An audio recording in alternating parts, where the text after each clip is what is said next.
What's up, everybody? Welcome to another episode of Where Did All My Friends Go? Podcast about life in the music industry. I'm your host, Patrick Tarnowski. With me, as always, is my super long-haired beauty, Super Gibby.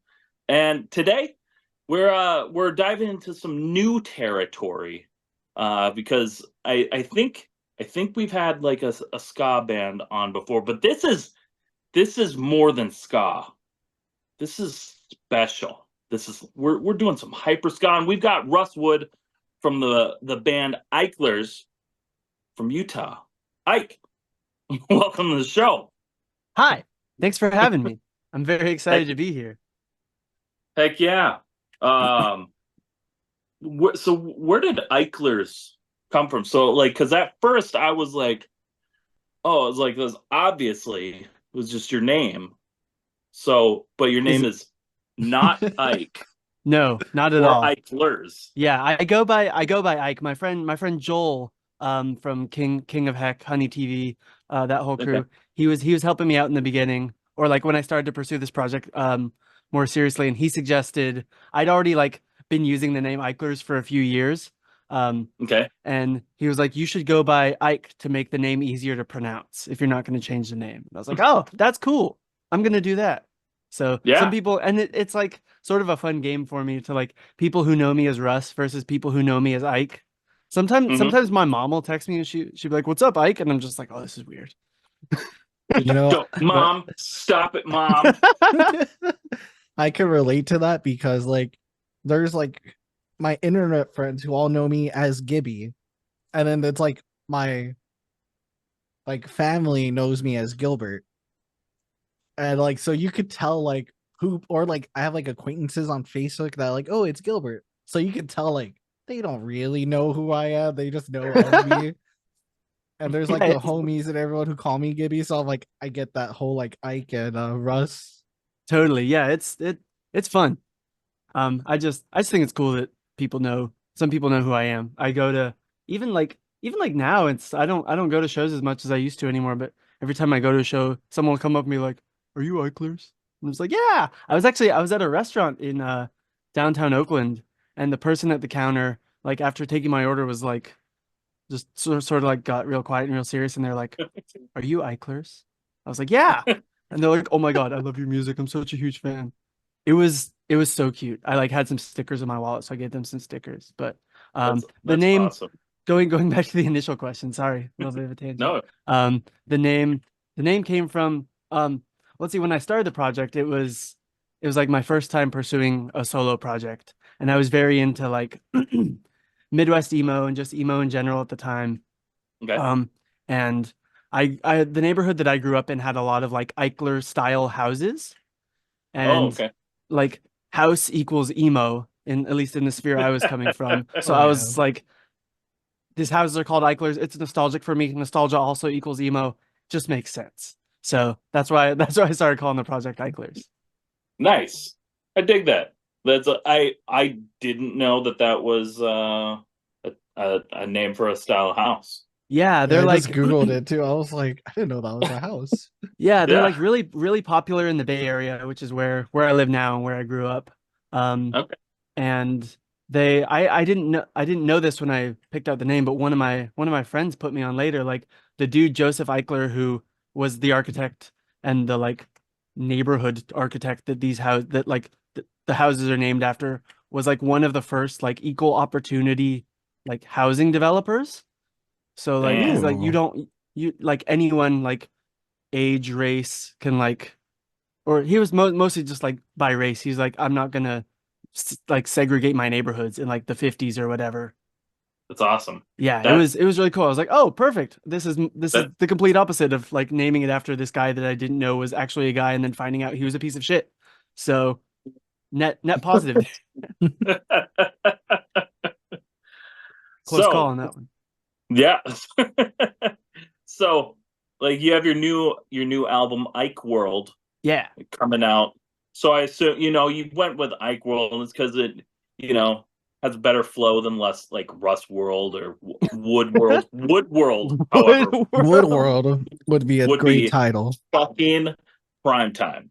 So like That once could be like the B-side version. that's definitely huh? Yeah, that's an idea. Brent and Nick from Omnigon wanted me to call it Iconic. Oh, that's a fucking that's dude. good. That's a That's good And one like too, man. and like y'all Dang. probably knows I fucking love puns, but that was just like too on the nose, too close to home. I'm Dude, just like I I don't know don't. about that one. I'm Maybe I'll gonna be call waiting for it. maybe I'll call the deluxe edition that. I think when I burn myself out on music and go into the hardware business, I'll open up Woodworld. Is that cool, Pat? Yeah, Woodworld. I got you. I'll invite you to the grand opening. perfect. Good. Can I cut it with you? Can I hold one end of the scissors? Oh, we're not there's no ribbon. We gotta chop down a whole ass. We gotta fell a tree. Oh, Yeah. that makes sense. That actually, I don't know what I was thinking. So yes, you've got your new album, Ike World, coming out on June 14th. What for fans of your music? What can they expect from the new album?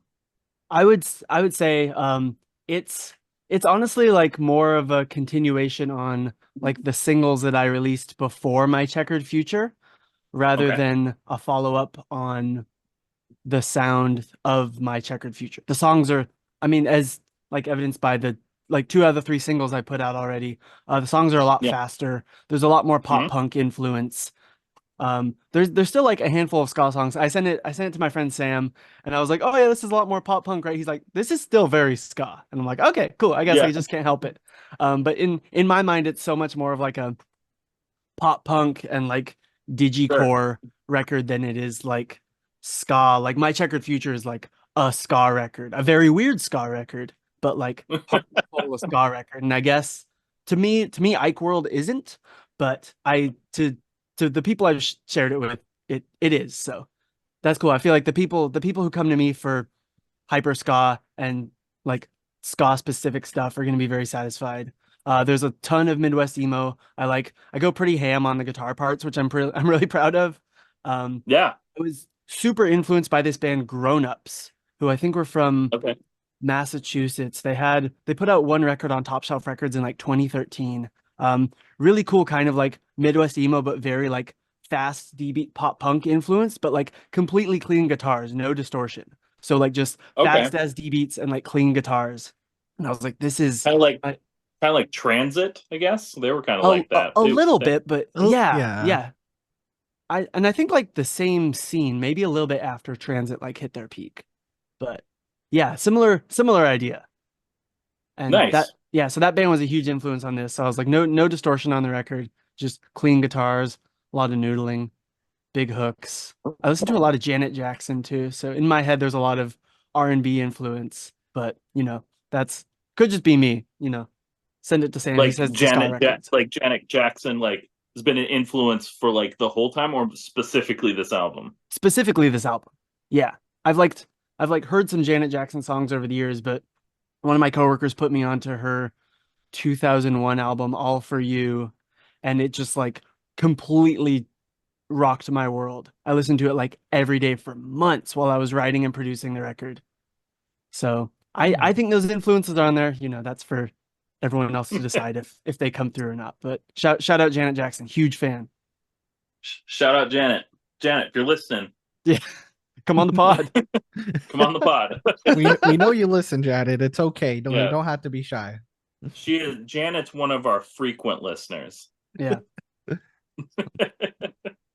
That would be fucking cool. He says it. Imagine. Well, I can't imagine. I cannot.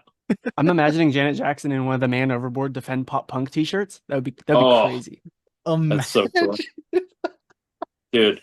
All I can think like I know a ton of like I know a lot of Janet Jackson songs, but all I can think of, like when you brought it up, all I can think of is the song she did with Michael, the Scream.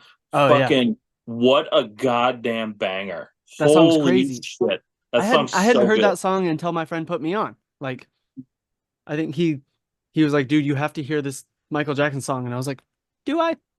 And then Yeah, I listened to it and I was like, you okay, do. yeah, I do. This is great. Like it was like when I heard, I actually recently went through like a big like Michael Jackson like phase of like going through this discography and stuff. But like I I mean I remember when Scream came out, but it's wild because like at listening back, I was like, holy shit, like they're like swearing it, like they swear in that song, and I was like, I didn't think that would be like a thing, like in a pop song, like especially like Michael Jackson back then. Totally. Yeah, because he's like mainstream darling. Yeah, Best selling records of all time. No cursing all on the time. records. And I Crazy. remember that Yeah, music but you video know, was super trippy wants, too. I remember that yeah, because I think that's but the yeah, black like and white he's, music video, right? Like where they're in like the spaceship yep. or something. Dang, I gotta see Hmm. that. That sounds sick. Oh, it's a good one. Yeah, like that song's all was all about like uh, just everybody like being in his business before like things got bad, you know. Yeah. I'm pretty sure that's the timeline. I could be wrong, but because the whole thing is about like everybody pressuring him, like being in his shit. Because even says like at the swearing parties, like he says, "Stop fucking with me," and I was just like, "Holy crap, yeah, leave Michael. him, Michael." Yeah, but yeah, that's Michael and Janet. Big fan. Big fan. Gibby, I'll let you move on. So for our listeners that have not had the opportunity to listen to you yet, and this is like their first introduction to you, how would you explain Hyper Ska to them? I would say hyperpop beats with ska emphasis. So it's not mozzarella stick music. It's if you don't know what ska is, it's fast reggae. If you don't know what ska is, it's very strange that you're listening to this podcast. I feel like pop punk and ska are like this and have been for years. But yeah, so emphasis on the upbeat, walking bass line, danceable. It's a groove, it's a rhythm at its heart. And I feel like that carries naturally to electronic music that's all about rhythm and danceability and feeling. It just I think it just makes sense.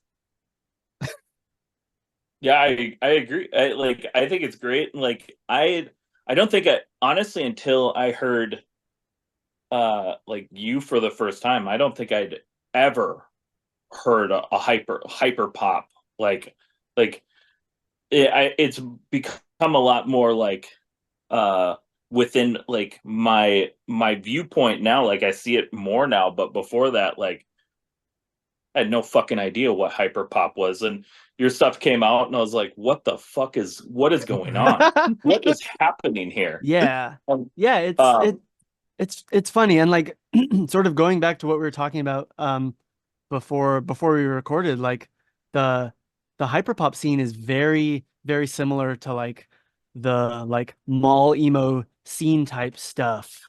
Um mhm. and stuff that, like, to be honest, missed me when it came out, but like Hello Goodbye was like Yeah, proto hyperpop, a lot of people would call it. And obviously, like, sure.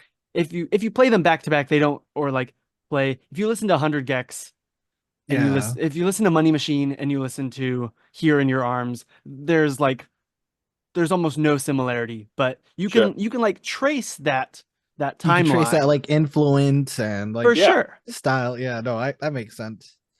I was gonna I say do like before he listening to you, the only hyper pop song I could probably name is Sugar Crash.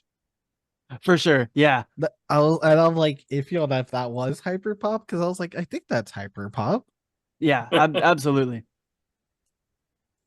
yeah, I like one of there's been one like comment I feel that was on one of our TikToks that for for some never left me because I always think it's cool. Like I'm always stoked when you put something new out. I'm like, yeah, because it's so your music is so fucking unique, and I think it's great. I like, I but appreciate that, and I I really appreciate you always putting me on your stories. That really makes my yeah, day.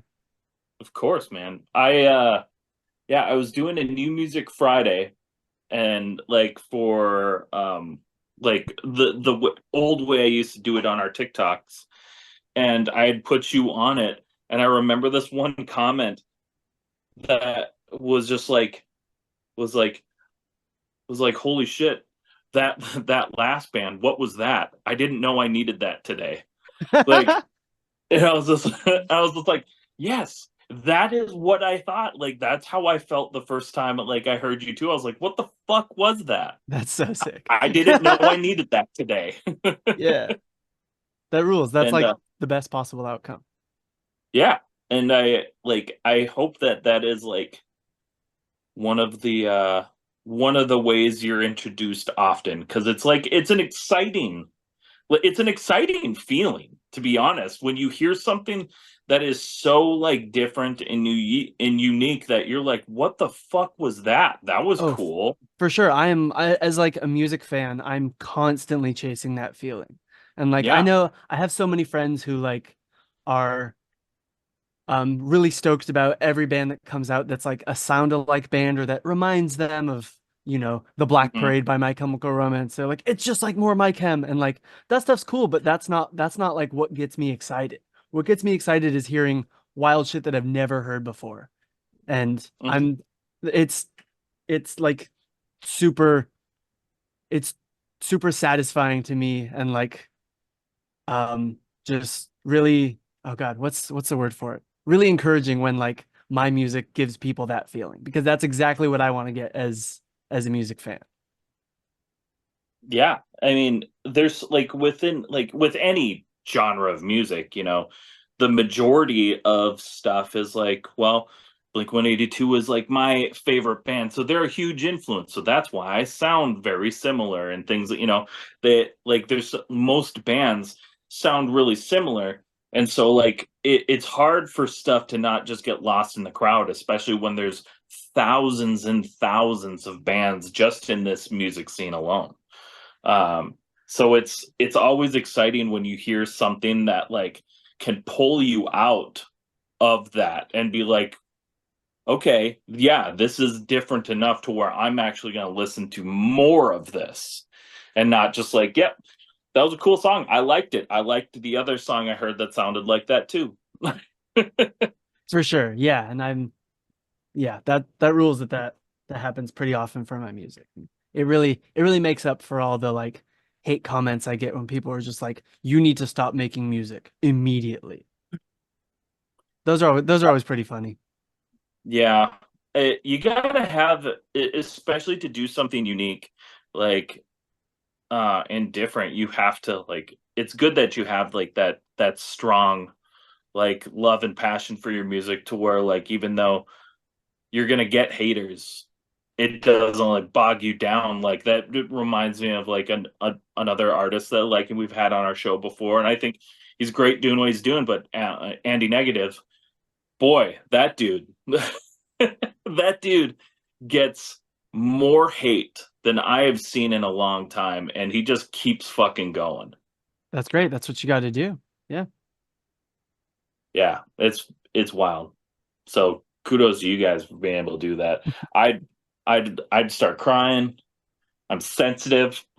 Yeah, for sure. I mean, I'm sensitive as shit. Yeah, it bothers me sometimes, but at the end of the day, like I said, I just put myself in. I The way I've always approached music is like, if I heard this like outside and I wasn't the person making it, I would want this to be my absolute favorite thing in the world. Yeah, If that's not my reaction when I make it, then I need to not do it. I need to do something else. just So, move on. you know, it's not for everybody. The fact that it's for me and makes me excited and gets anyone else excited is the coolest fucking thing in the world. Absolutely. And speaking of making people excited, you leave for tour with Half Past Two here Yeah. pretty shortly. So what cities or city are you looking forward to playing the most? I'm really looking forward to going back to Texas. Um, Okay. the last time I was in Texas, Bad Time Records did a little showcase at South by Southwest. Okay. Um, you know, and that was cool. I mean, a lot of stuff has come out about South by Southwest since then, and Sure. fuck those guys.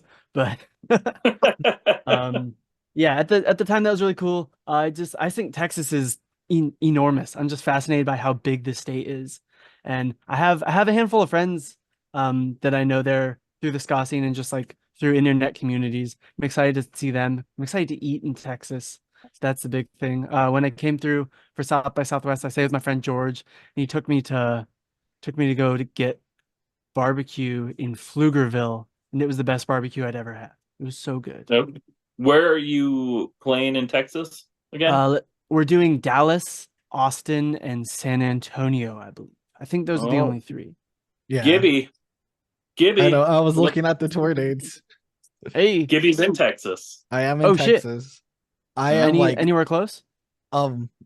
technically no, but close enough that I'm like 3 hours from San Antonio, 3 hours from Dallas, and 2 hours from Austin, give take. Damn, that's not close at all. I mean, Texas time, it's pretty close. For sure. Okay, Texas, yeah. Look, Texas time, 2 hours, man. See, if you were coming to so I'm in Minnesota, and if you were coming to Minnesota, you'd be about 2.5 hours away from me if you went to Minneapolis. So I mean, that's okay. pretty standard for Yeah, I guess that's me or true. Gibby. Yeah, Like And plus that's driving distance. That's easy. for sure. Yeah.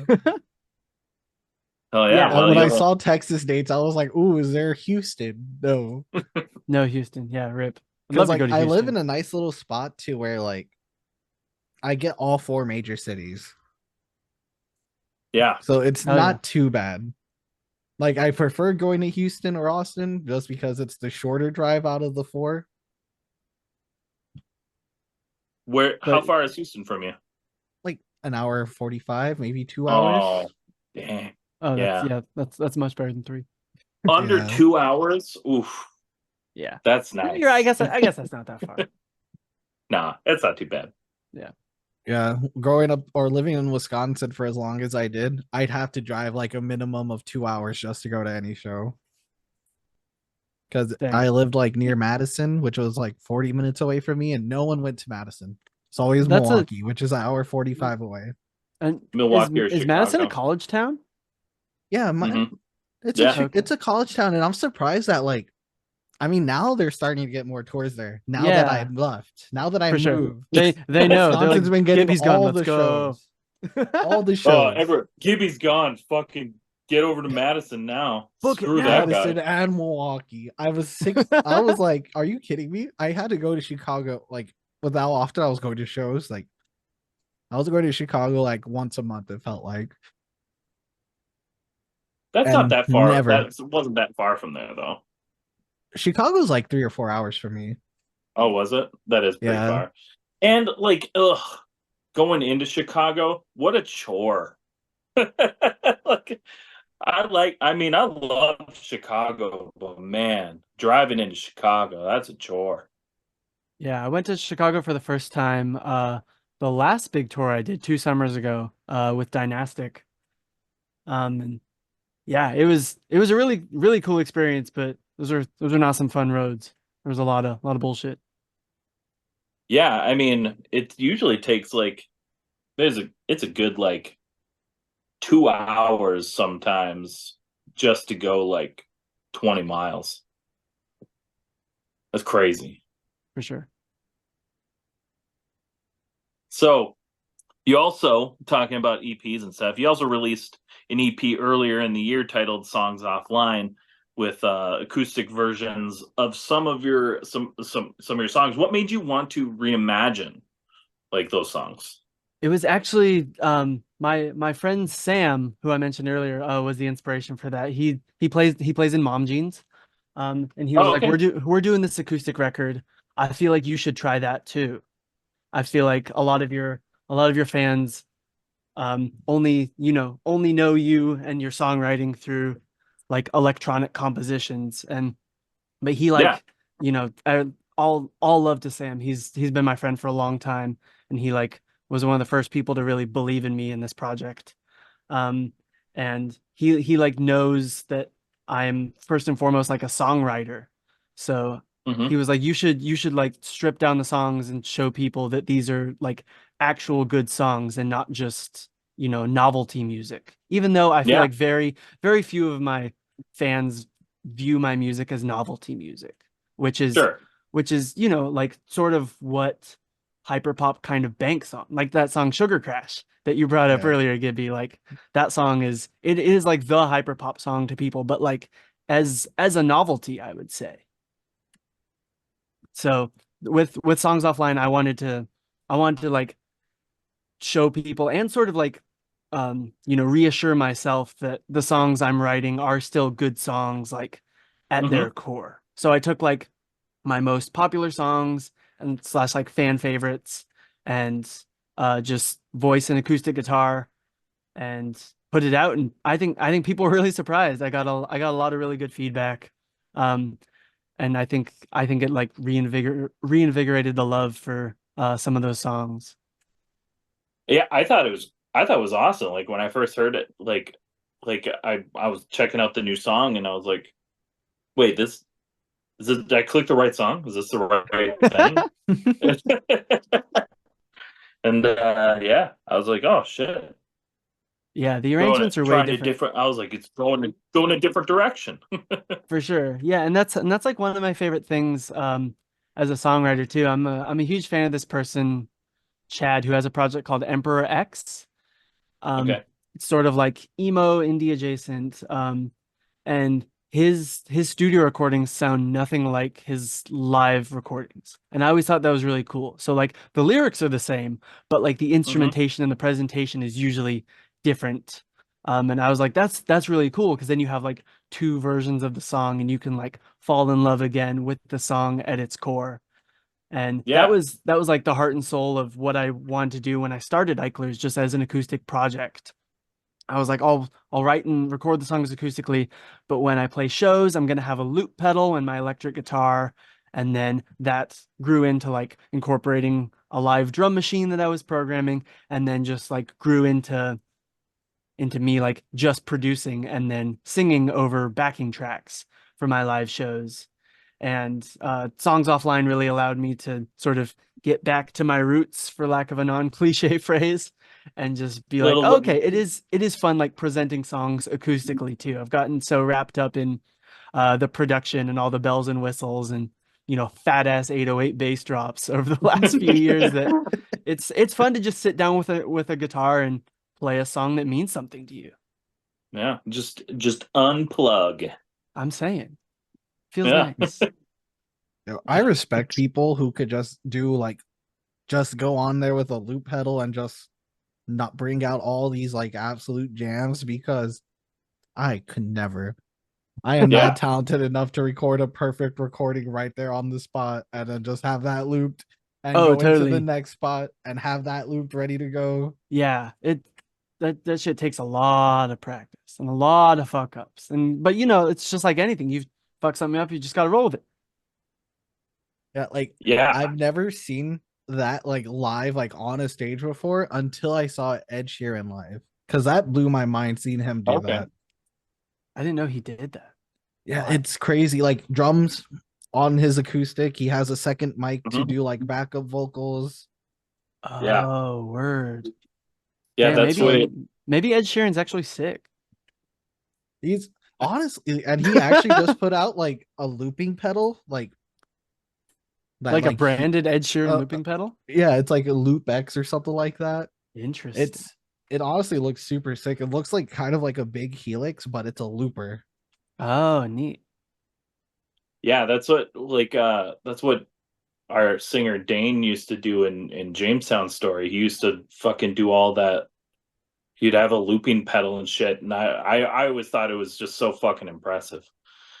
Like he'd incorporate that like with our like full band and stuff like that. No, and it would just make things huge. It was crazy. Like I being able to do that is very, very impressive. I also agree with Gibby. I could never fucking do that. I just don't. I do not have that skill set. For sure. A lot of practice, a lot of precision.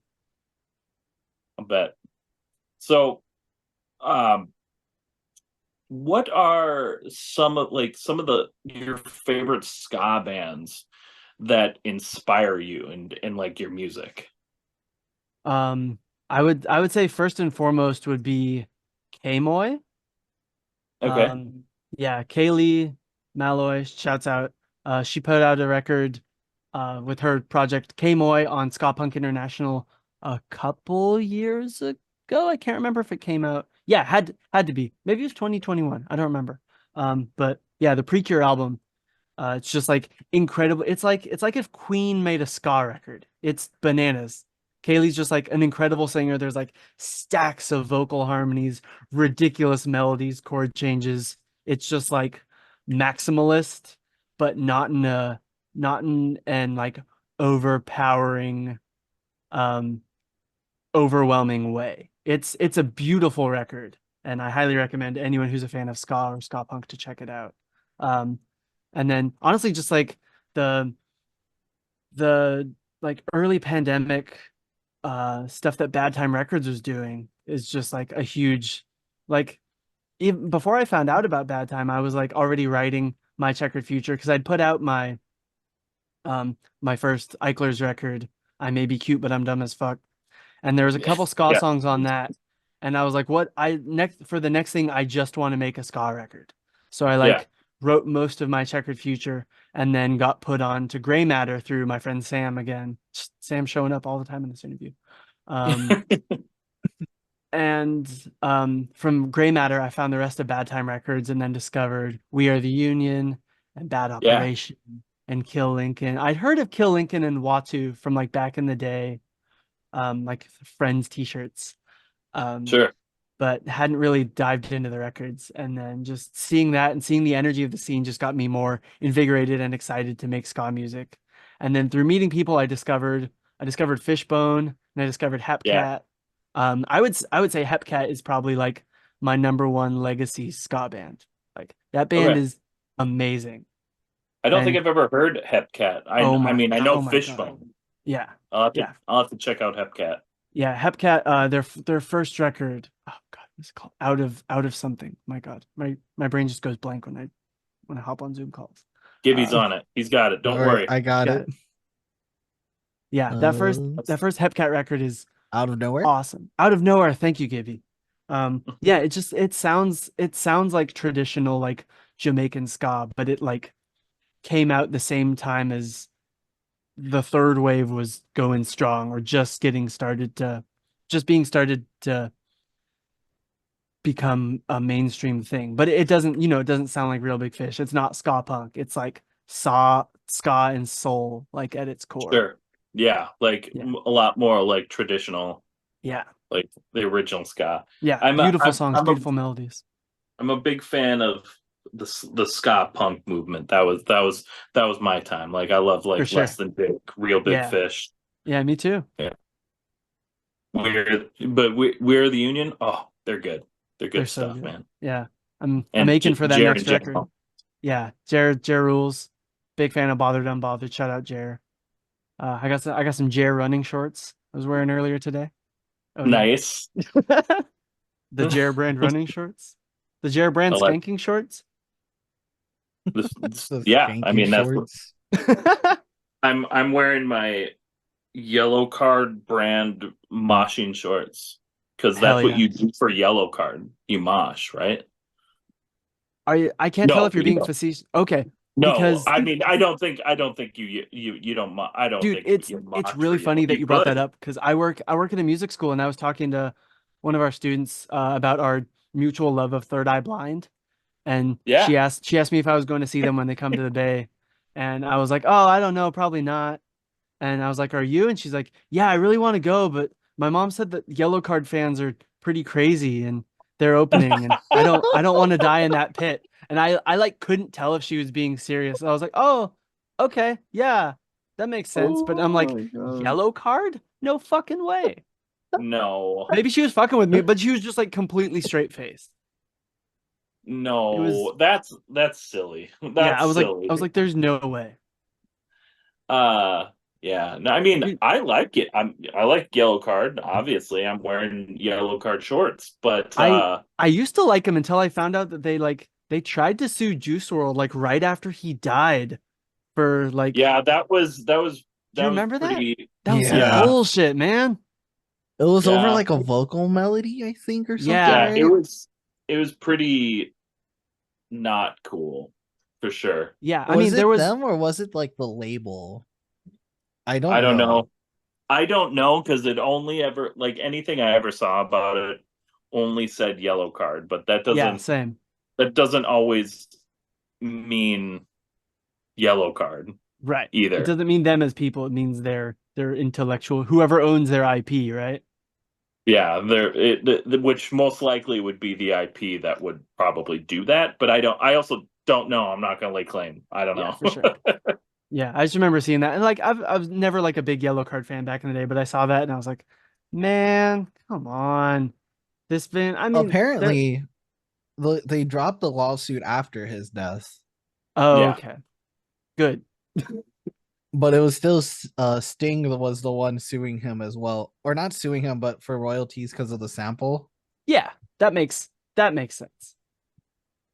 But like to Sting say got 85% gets 85% of the royalties from that for song. Lucid Dreams, that's Yeah. 85%. Yeah, God that's damn. crazy. Wow. Well, I mean, that's kind of what you get if you're taking somebody's like loop or song and stuff Yeah. without getting permission first. Yeah, true. You know, it's kind of like, well, at least you get something. For sure. Yeah.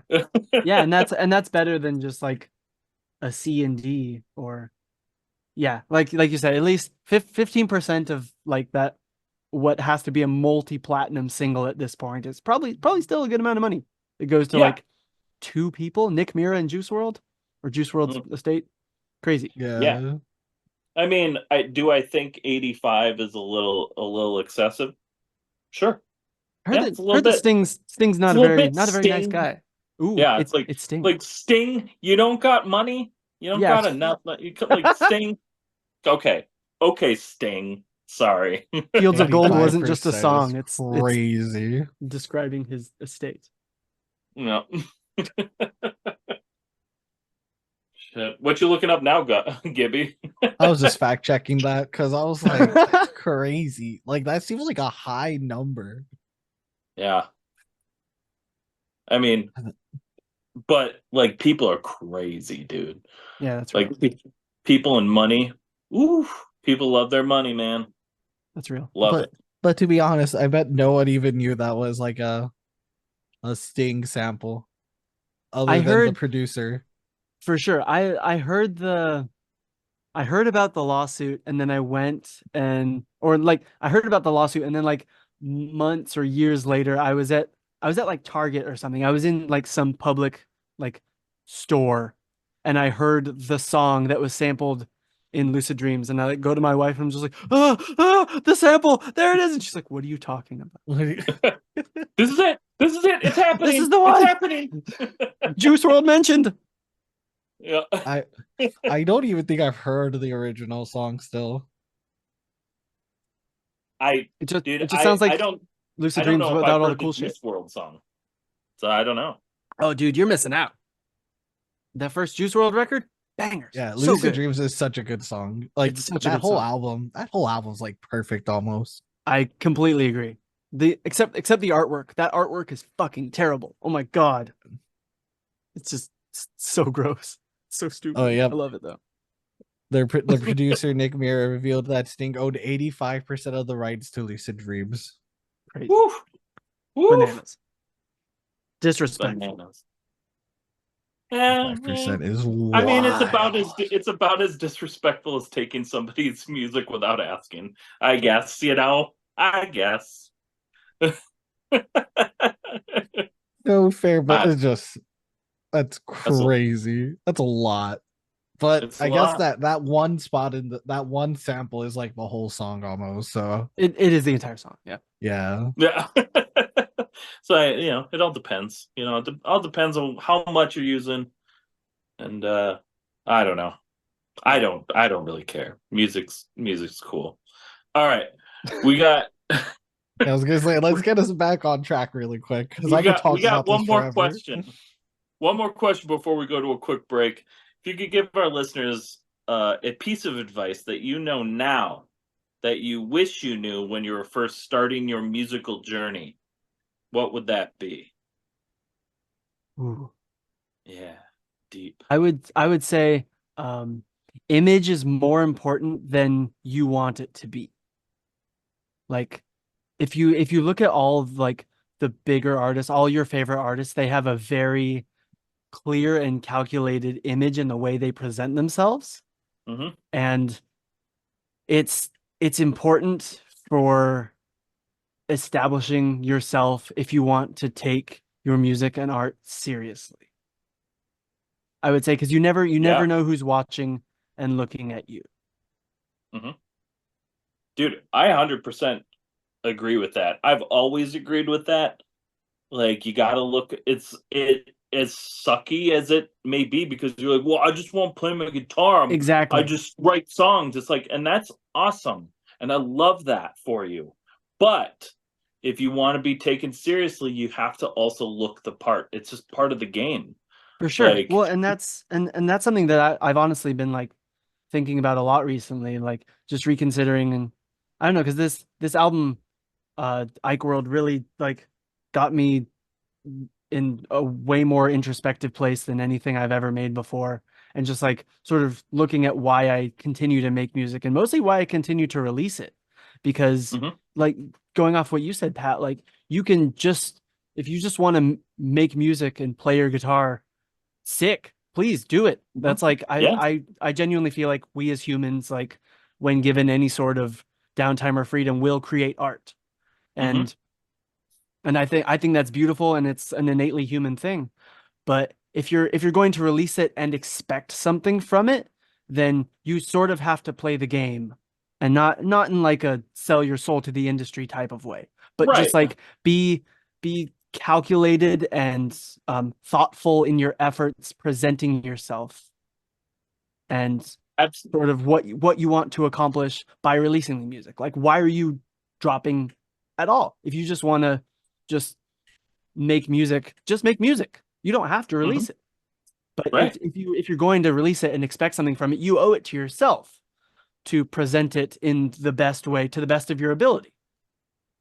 hmm And like, just throwing it out there, like, so like, just in a clothing and fashion sort of sense, like that, because that goes along with it, that's Yeah, part of it. for sure. Like, just as a very easy example, because it's like there's so many, there's such a fine line when it comes to a lot of that stuff. But let's say you're a country artist, you want to be a country artist, you want the country community to respect you, love your music, and also like be able to tell what you are just by looking at you. Well, then you have to dress like a country artist would, like cowboy boots or a cowboy hat, at least a flannel, something like that, That's why all those something dudes got the same hat. something more recognizable. Because if you're a country artist, but you're wearing like fucking, gym shorts and shit, you're dressed like a hardcore band, people aren't gonna fucking know what you are by looking at you. You could have like the like a Western type name. You could be like, my name's Tim McGraw, but you fucking look like Body Count. Like I, like I no one's. now I just want the Ice-T country record. I'm here for it.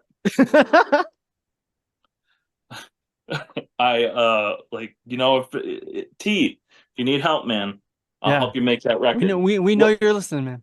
We got you. We know you're also listening. Janet, she's gonna collab. It's gonna be a real good fucking country record. Oh man, can't Yeah, wait. Jackson and Ice T. I love Heard it. it, I'm heard, ready for heard it it. here first. We're breaking new ground on this pod, y'all. This is a really exciting moment.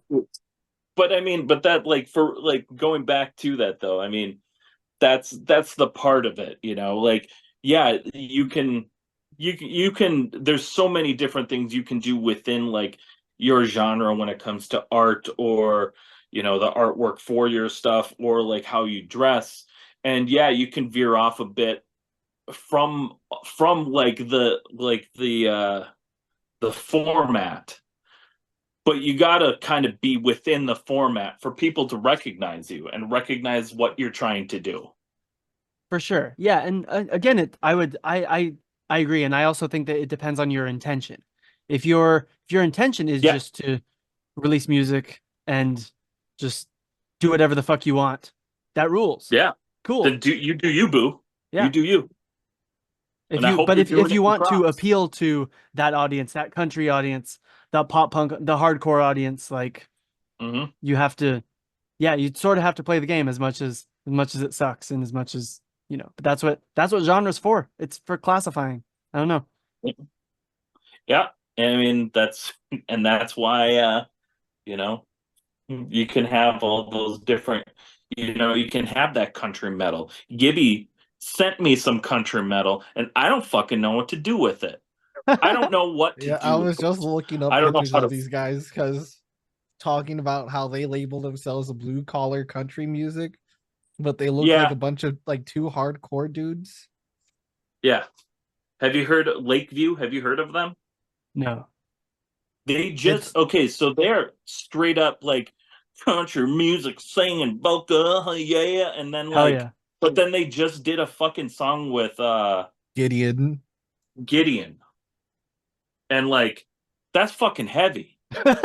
Like even like the song I sent Pat, like I'm pretty sure that's in like drop G. Yeah, Hell yeah. I would not be like surprised. it's yeah. Check them out because you're not gonna know what to do with yourself. I mean, Job Like Job for a Cowboy is my favorite country metal band. Just they Oh, it's are beautiful.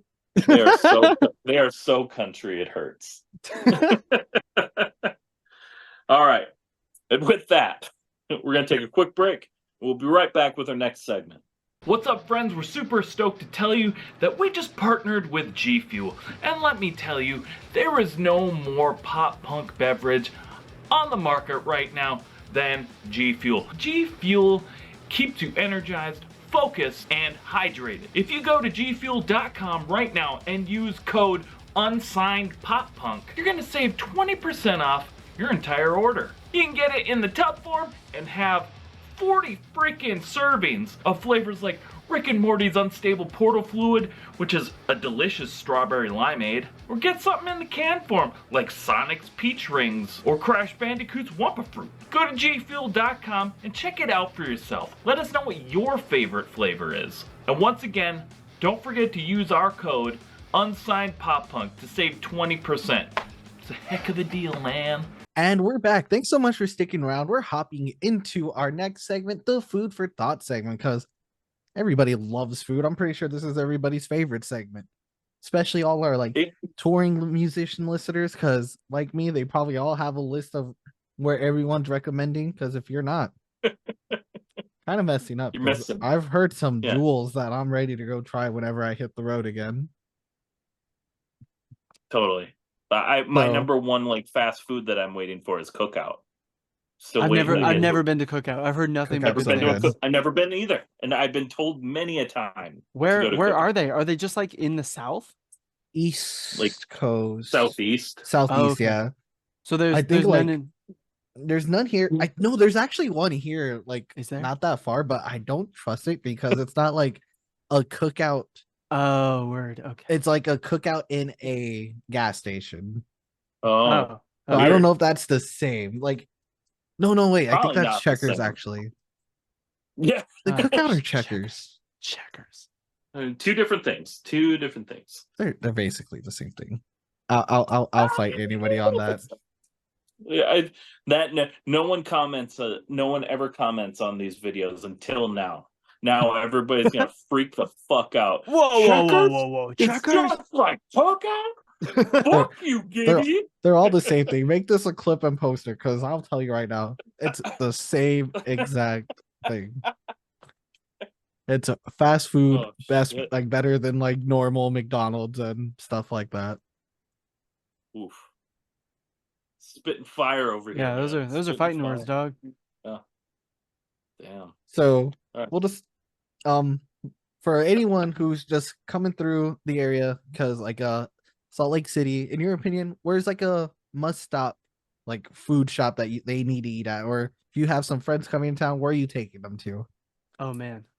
Okay, so first of all, I don't live in Salt Lake anymore. I live in the Bay Area. Ooh, Oh, Okay. Yeah, I think I read that backwards then. for sure. Yeah, I moved back to California 3 years ago. Okay, well then I Yeah. read that backwards. But I thought you were from there. I Now mean, and then. so I am. I was born in Salt Lake. I grew up in the Bay. I moved back to Salt Lake, then I moved back to the Bay. Oh my gosh. Okay, Yeah, there's it's some. Okay, so it's some shit. where? It's intentionally confusing. Got to keep y'all Okay, on your so toes. The Bay Area. Where? I mean, are you I'm sending down to people? answer for Salt Lake. I did a lot of eating in Salt Lake, my man. Okay, Okay, cool. You do 'cause you. That's You- what you- all my you don't- that's where all my Okay, questions yeah, are yeah. from. Fuck me up then. Let's do it. Let's go. All right. He's like, I did this on purpose. Ha ha ha! Fuck you guys. I got it. I finally got some money. I did it. Normally, no. I don't know. Okay. All So right, if Oh, we're man. if you're coming to Salt Lake, we're gonna go to Pretty Bird. It is a Nashville style hot chicken sandwich based in Ooh. downtown Salt Lake. I believe just after we left, they opened up a second location in one of the east suburbs of Salt Lake, but the main location is smack dab in the middle of downtown in the City Creek Shopping Center, and it is the the best chicken sandwich I've ever had. Okay. You're Easily. like, I gotta make sure. Yeah. I gotta make sure. I had to my- make sure. Okay, because I hesitated levels. because Adam from Omnigon and I went to this place in Alameda a couple months ago, last month, couple months Okay. ago, and had amazing chicken sandwiches. Well, his was amazing. The one that I got and was recommended was not that good. But he was like, "This is the best chicken sandwich I've ever had," and I was just so overjoyed by seeing his enjoyment that I like retained that fascination with said sandwich. I was like, "Is that the best one I've ever had?" But no, the one I had was mid. But Pretty Bird is easily the best hot chicken sandwich I've ever had. They have like levels of spice that you can get. Comes on a delicious brioche bun, this bright Ooh. purple slaw. You can choose the spice level. Good like chipotle mayo-ish topping. Amazing fries. Just that's where we're going. It's awesome. If you don't eat meat, we're going to Mark of the Bistro, which is located That's inside. awesome name. Oh, That is an awesome name. That is an awesome name. It is located in the front part of a venue in downtown Salt Lake called the Beehive, located at 666 South State Street. Love that. Nice. Yeah. Love So good. that. Branding game, beautiful. Oof, Shout on out point. Andrew Early, my friend who runs the restaurant. Shout out Conrad who owns the venue. That was like my home away from home when I lived in Salt Lake. We played so many shows at the Beehive, hung out there for hours and hours, ate so much food at Mark of the Bistro. Incredible vegan, grill based and fried food. They have this just breakfast burritos. Mm. They have vegan wings. Andrew makes this Ooh. awesome Sir Barbalo sauce, which is sriracha, buffalo, and barbecue sauce that you can get on anything. I mean, That you sounds sick. can make it at home, but it's a combination where you're like, okay, and then you try it and you're like, okay, this fucking rules. That sounds I'm gonna have good. to try that. That Yeah, sounds. so that those actually sounds good. Yeah, if we're eating in Salt Lake, if you're cruising through Salt Lake, Mark of the Bistro if you're vegan, Pretty Bird if you're not. Those are the spots. All right. My wife is Love. a chef, and I think she would back both of those. Hell yeah. What? Fuck yeah, man. That sounds so good. I'm hungry. I'm really hungry. Also, this segment always kills me. Yeah, Because I ate like a pretty delicious lunch right before this, or I mean, to most people, it'd be, I just had a bunch of black beans and rice, which Oh, that's good. I love. is good. I'm a huge fan I of love black that. beans. So like, Yeah. I ditto. bet to a lot of people it's just like that's just a bland ass lunch, but like smothered in hot sauce, It'd etc. be like- So like I had a Like, very fuck satisfying you. lunch. It's like Chipotle. That's basically Chipotle. fuck Chipotle.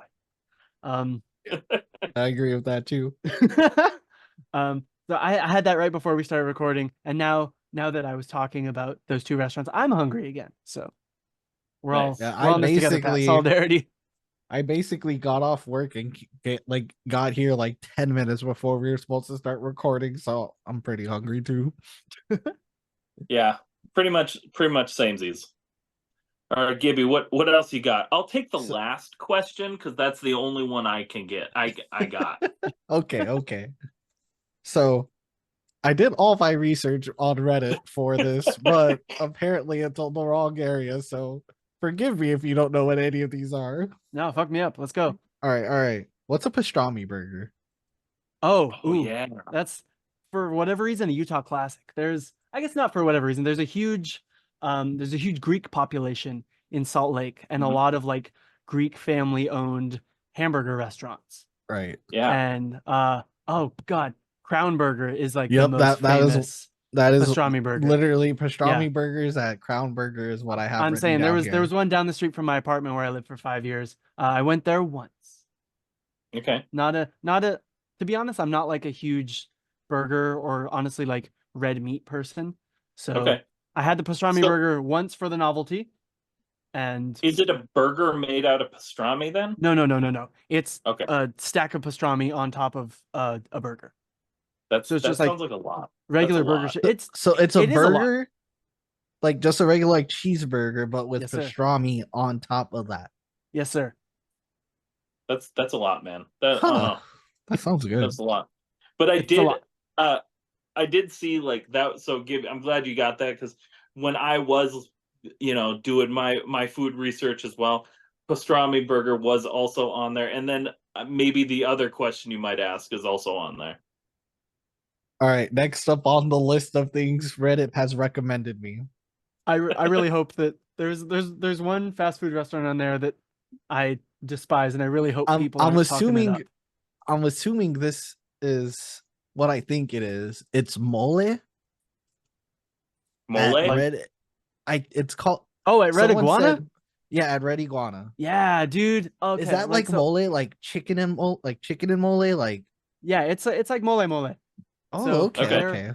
So like Red Iguana, to be honest, a lot of the like quote unquote mainstream Mexican food in Utah is just it's okay. Story time. My friend Ash and I played I love it. played in a band called Breakfast in Silence when I was living in Salt Lake, and we did one little West Coast tour together, and we came out to California and we had burritos in LA, and then we got back to Salt Lake. We met up with our friend Kale, and then we went to our like main burrito spot called Alberto's in downtown Salt Lake. And after having a burrito in California and then going back and having our favorite burrito in Salt Lake, dude, the Salt Lake one fucking sucked. Oh my god. So my like opinion of Salt Lake mainstream Mexican food is just very, very, very low. But I fuck with the enchiladas at Red Iguana. There's something going on in that sauce, for real. I haven't had the mole, but I know that that's like what they're famous for. Yeah, that was recommended as well. Was the mole at the Red Iguana? My wife and I went to Red Iguana for lunch after we got married. That was like we went to the courthouse, got married, and my grandma took us to lunch at Red Iguana. That's awesome. That's amazing. Real Utah shit. I did that as well. I got married in Vegas, and then we went to a fucking Vegas buffet. It was Yeah. tight. Oh, did you go to the Bacchanal buffet? I have no idea. Oh, I damn, don't okay. even remember what we did. Oh, for sure. Okay. We were just That was my only time in Vegas, and I was with we were with my dad, and like he goes to Vegas like every year, and he's like, Oh, hell yeah. let's go to this buffet. It's real good. You'll like this buffet. I'm like, sure, I'll go to the fucking buffet. I don't care. Hell yeah. Let's go, man. All right, I got two more things here. Okay. I'm going to All save right. this first one for last because Okay. the name just intrigues me. Okay. But next up, we got fry sauce. Ketchup, mayo, little bit of Worcestershire sauce. Utah original, disgusting, incredibly overrated. It does sound disgusting. I like ketchup and mayo though. Like And I've always enjoyed that like combo. I think it's a good combo. Then you are a fan of fry sauce. I mean, Okay, maybe. okay. I don't know about Worcestershire sauce. Worcestershire. I said Sauce. no one can fucking say that. No one can say it. Worcestershire. I don't know. Worcestershire. How many syllables one- does it have? Nobody can fucking. No one pronounce that. knows. There's no way to know. Yeah. Yeah. Honestly, I think fry sauce is gross, but it is like 100% a Utah thing. There's this place. Oh no, what is the place that started fry sauce called? Oh, I got this. I know. I can see the building in my mind's eye. Oh, it starts with an H. See if you could beat Gibby's Google search. Yeah. Fuck. Oh, it starts with an H. It's literally a Mormon hamburger place. Fuck. Gibby, what is it? Oh, hold on. I'm trying to find it right now too.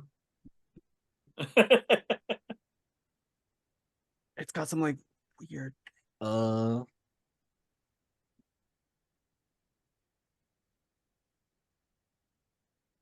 Let's be quiet and see if anyone keeps the podcast going. Someone's just screaming at the podcast right now.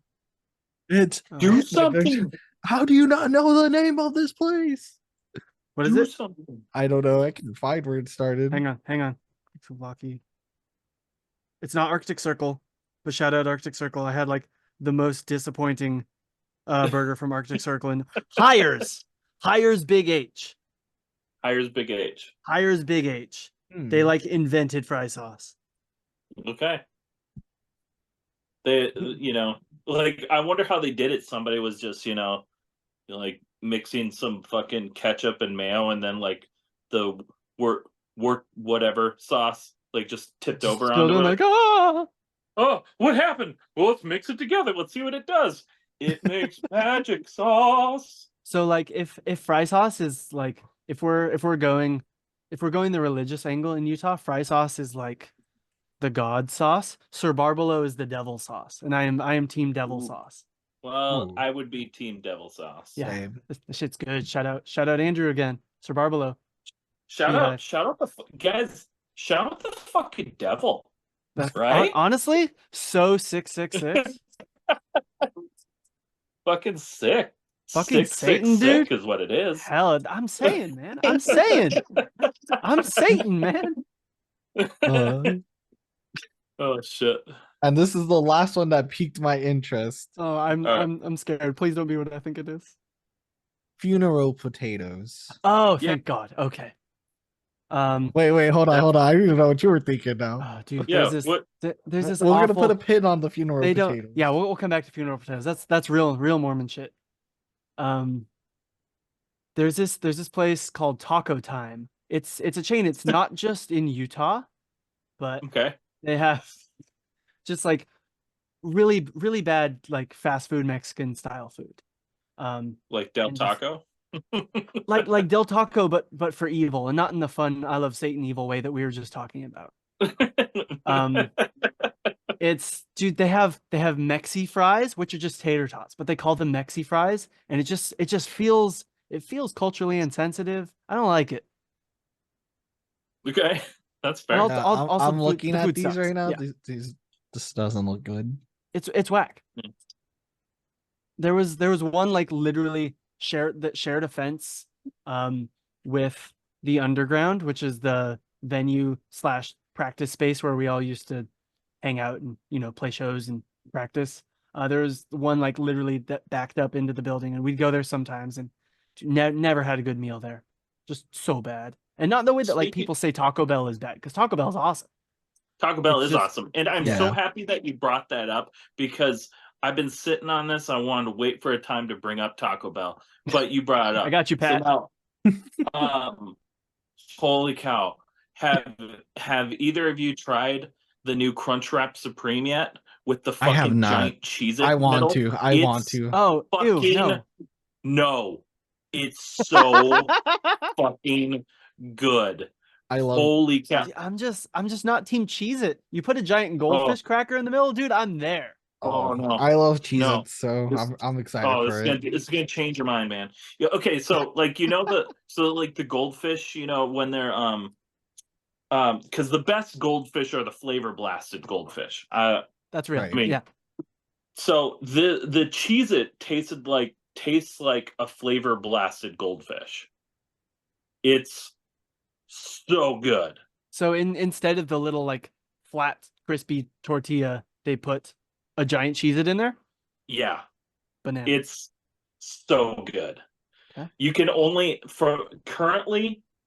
you can only order it like online. It's like a You special. gotta use It's the like app, man. you gotta use the app. You can't. Fuck the app. Can I DoorDash it to me? That's the question. Yeah, Probably. I don't. As long as that's it's an in your app. area.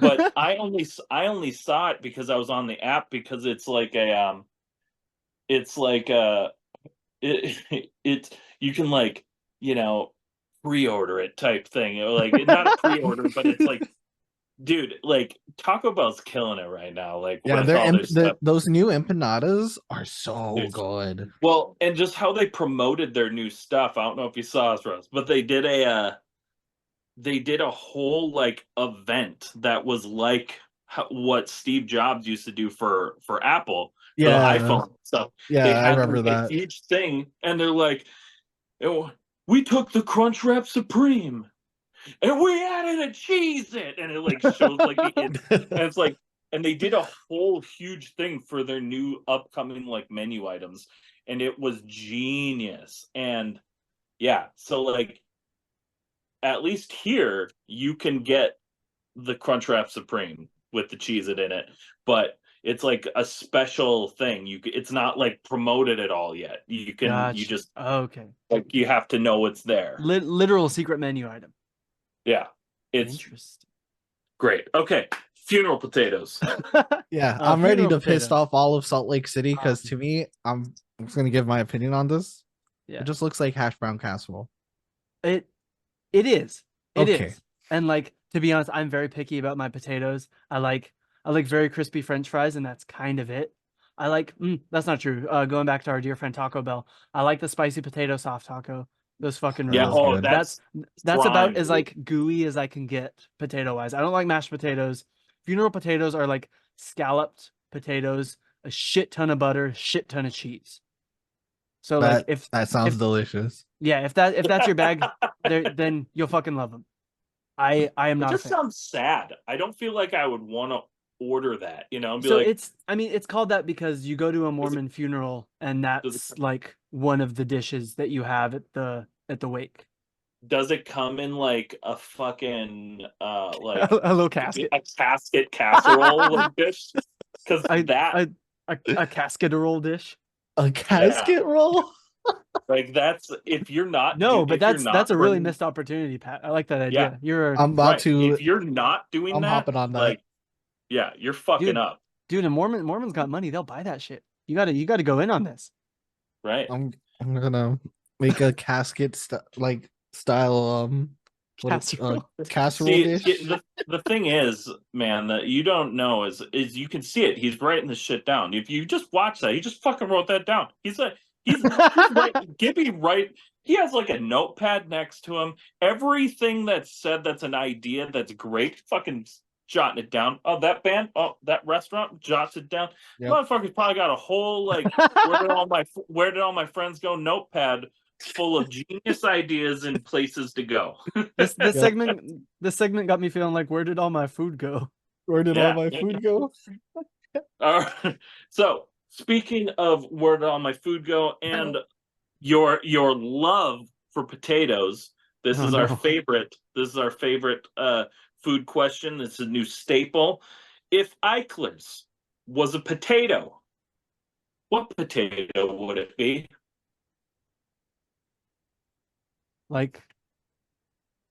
Like what? Like what I kind of can't- I can't- potato? What I can't. What species? What preparation? That's all up for you for what's your heart tell? What's your heart tell you?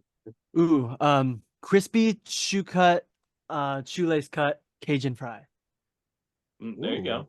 Is it a little Okay. spicy? Little Cajun seasoning. Ooh, delicious. Yeah, I love it.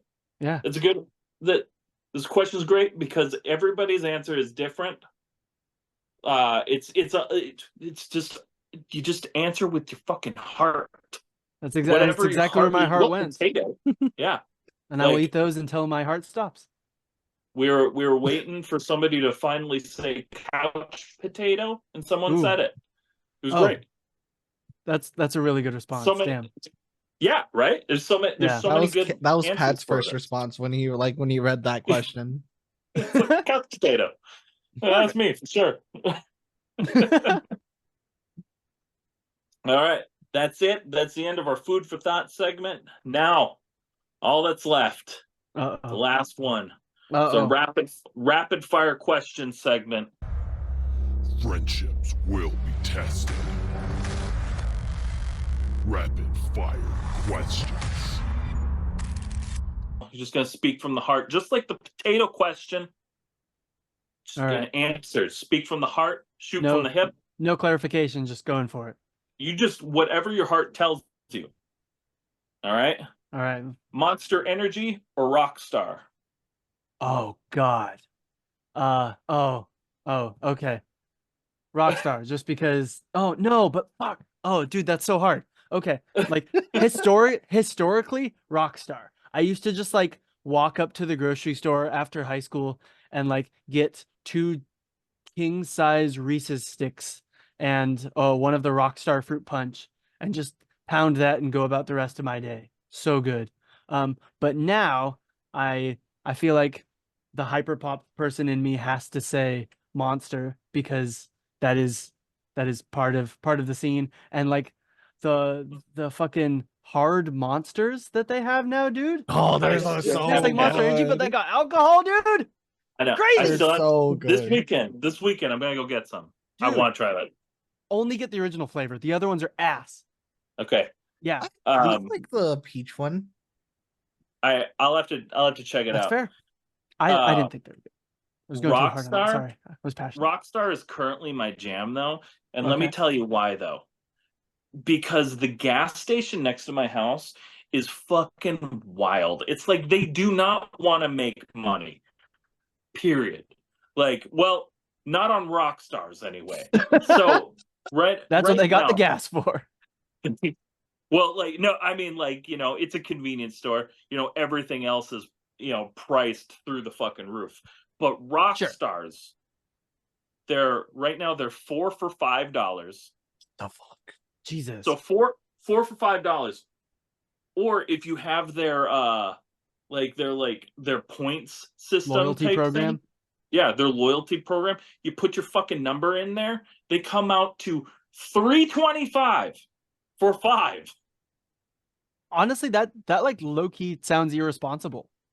That's dangerous. Yeah, dude. Like almost literally dangerous. Yeah, that's what I'm saying. So like you're getting like they're less than $1 right now. That's bananas. insane. Yeah. That's That is insane.